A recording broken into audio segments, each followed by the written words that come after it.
যুক্তরাষ্ট্র ও ইসরায়েলের সঙ্গে ইরানের চলমান যুদ্ধে প্রথমবারের মতো ২৫০০ মার্কিন মেরিন সেনার একটি দল মোতায়েন করা হচ্ছে। সঙ্গে রয়েছে উভচর যুদ্ধজাহাজ। আল জাজিরার এক প্রতিবেদন অনুযায়ী জাপানের ওকিনাওয়ায় অবস্থিত নিজেদের ঘাঁটি থেকে ৩১তম মেরিন এক্সপিডিশনারি ইউনিটের সদস্যরা এখন যাত্রাপথে রয়েছেন। তাদের সঙ্গে রয়েছে উভচর যুদ্ধজাহাজ USS ত্রিপলি। এই বিশাল রণতরী থেকেই মেরিন সেনারা সরাসরি যুদ্ধক্ষেত্রে মোতায়েন হবে। সামরিক বিশ্লেষকদের মতে এই বাহিনীকে কোনো জরুরি সংকট মোকাবেলা অথবা সরাসরি ইরানের ভূখণ্ডের কোনো অংশ দখলে নেওয়ার জন্য ব্যবহার করা হতে পারে।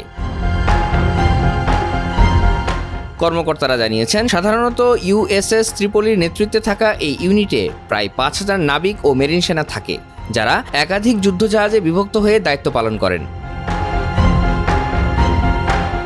জল ও স্থল উভয় পথেই লড়াইয়ে পারদর্শী মেরিন সেনারা। তবে ইরান বনাম মার্কিন ইসরায়েল যুদ্ধে এদেরই প্রথম গ্রাউন্ড ট্রুপস বা পদাতিক বাহিনী হিসেবে অভিহিত করা হচ্ছে। এর আগে এই সংঘাত মূলত আকাশপথ এবং সমুদ্র সীমার মধ্যেই সীমাবদ্ধ ছিল। ওয়াল স্ট্রিট জার্নালের প্রতিবেদন অনুযায়ী মধ্যপ্রাচ্যর দায়িত্বপ্রাপ্ত মার্কিন সামরিক কমান্ড সেন্টকম এই অতিরিক্ত বাহিনীর অনুরোধ জানিয়েছিল এবং প্রতিরক্ষা মন্ত্রী পিট হেগসেথ তাতে অনুমোদন দিয়েছে। মূলত এই মেরিন সেনারাই হতে যাচ্ছেন ইরান ও যুক্তরাষ্ট্র ইসরায়েলের মধ্যকার যুদ্ধে মোতায়েন হওয়া প্রথম মার্কিন স্থলসেনা।